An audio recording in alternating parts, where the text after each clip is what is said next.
எல்லாம் காக்கும் நாயகி ஸ்ரீ லலிதா தேவியானவள் வசினி முதலிய வாக்தேவதைகளை அழைத்து உத்தரவிடுகின்றார். அப்படி என்ன உத்தரவிடுகின்றார் என்னால், இந்த வாக்தேவதைகளை அழைத்து என்னுடைய பூரண சக்தியினாலே நீங்கள் வாக்குவன்மை பெற்றிருக்கின்றீர்கள். இந்த வாக்குவன்மை பெற்ற நீங்கள் என்னுடைய பக்தனும் என்னை வணங்கக்கூடிய பக்தர்கள் அனைவரும் வாக்குவன்மை பெற வேண்டும், வாக்கு சித்தி பெற வேண்டும். அதனாலே என்னை வணங்கக்கூடிய நீங்கள் என்னுடைய அருளினாலே என்னுடைய கிருபையினாலே என்னுடைய நாமங்கள் 1000 நாமங்களாக தொகுத்து இந்த சகஸ்ரநாமத்தினை என்பதை நீங்கள் வடிவமைக்க வேண்டும், தொகுத்து வழங்க வேண்டும் என்று உத்தரவிடுகின்றார். அன்னைக்கு கோடான கோடி நாமங்கள் இருக்கின்றது, கோடான கோடி அவதாரங்கள் எல்லாம் இருக்கின்றது. அப்படி கோடான கோடி அவதாரங்களிலே கோடான கோடி நாமங்களிலே வசனி முதலிய வாக்தேவதைகள் 1000 நாமங்களாக தொகுக்கின்றார்கள். அன்னையினுடைய உத்தரவின்படி, அன்னையினுடைய ஆணைக்கிணங்க அன்னைக்கு அழகிய எளிய நாமங்கள் எல்லாம் இருக்கின்றது. அந்த எளிய நாமங்களை அழகாக தொகுத்து வழங்குகின்றார்கள்.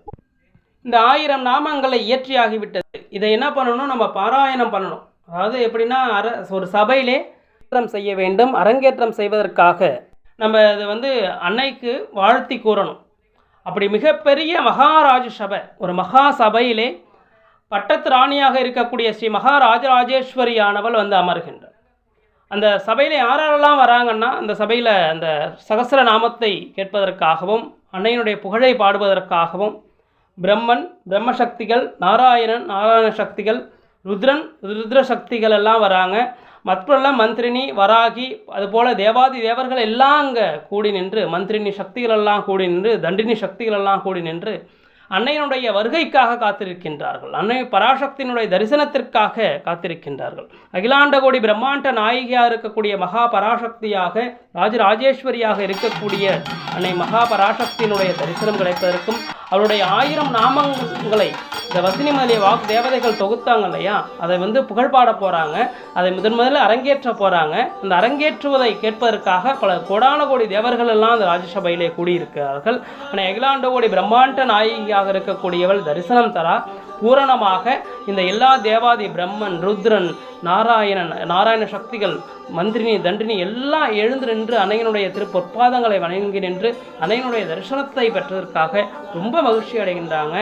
அன்னை அகிலாண்ட கோடி பிரம்மாண்ட நாயகி ராஜராஜேஸ்வரியுடைய கடைக்கண் பார்வையினாலே வசனி முதலிய வாக் தேவதைகள் அழகாக இந்த 1000 நாமங்களை அன்னைக்கு இந்த ராஜசபையிலே அழகாக புகழ்ந்துரைத்து பாடுகின்றார்கள்.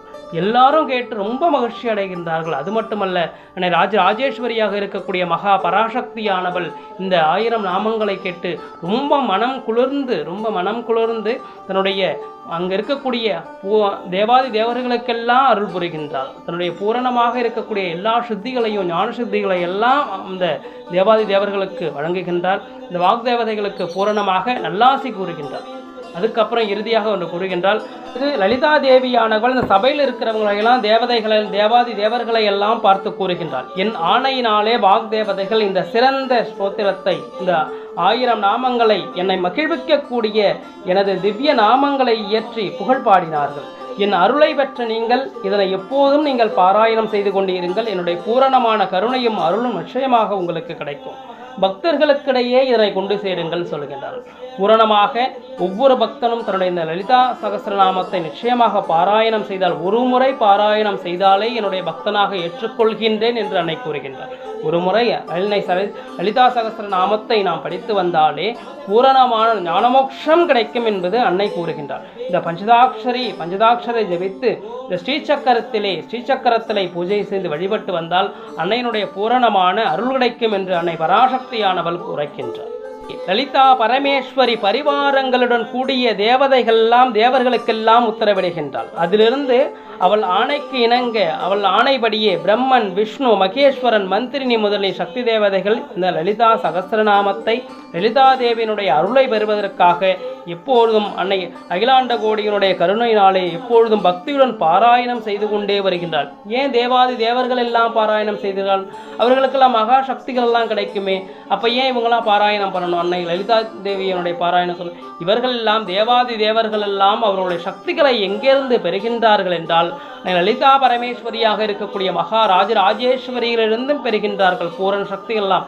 அவருடைய ஆணைக்கணக்கங்களுக்கு அவருடைய ஆணைகளுக்கு இணங்கபடியே இவர்கள் எல்லாம் இத்தொழிலை செய்கின்றார்கள். படைக்கும் தொழில், காக்கும் தொழில், அழிக்கும் தொழில், ஒவ்வொரு சக்திகளை எல்லாம் லலிதா பரமேஸ்வரியிடம் இருந்தே தேவாதி தேவர்கள் எல்லாம் பெறுகின்றார்கள். அதனாலே தேவாதி தேவர்கள் எல்லாம் பாராயணம் பண்ணுகிறார்கள். தேவாதி தேவர்கள் எல்லாம் பாராயணம் செய்தனர். அப்போ தேவாதி தேவர்களே அன்னை லலிதா பரமேஸ்வரியினுடைய 1000 திருநாமங்களை பாராயணம் செய்யும் பொழுது எளிமையாக இருக்கக்கூடிய ஒரு சிறிய பக்தனாக இருக்கக்கூடிய நாம் அனைவரும் அன்னை பராசக்தியை நிச்சயமாக லலிதா சகஸ்ரநாமம் மட்டுமல்ல, இந்த ஸ்ரீசக்கர பூஜையும் அந்த திரிசக்தி பூஜையும் நிச்சயமாக நாம் பாராயணம் செய்ய வேண்டும். அவருடைய அருளை நிச்சயமாக, அவருடைய அருள் நிச்சய கடாட்சம் நிச்சயமாக கிடைக்கும்.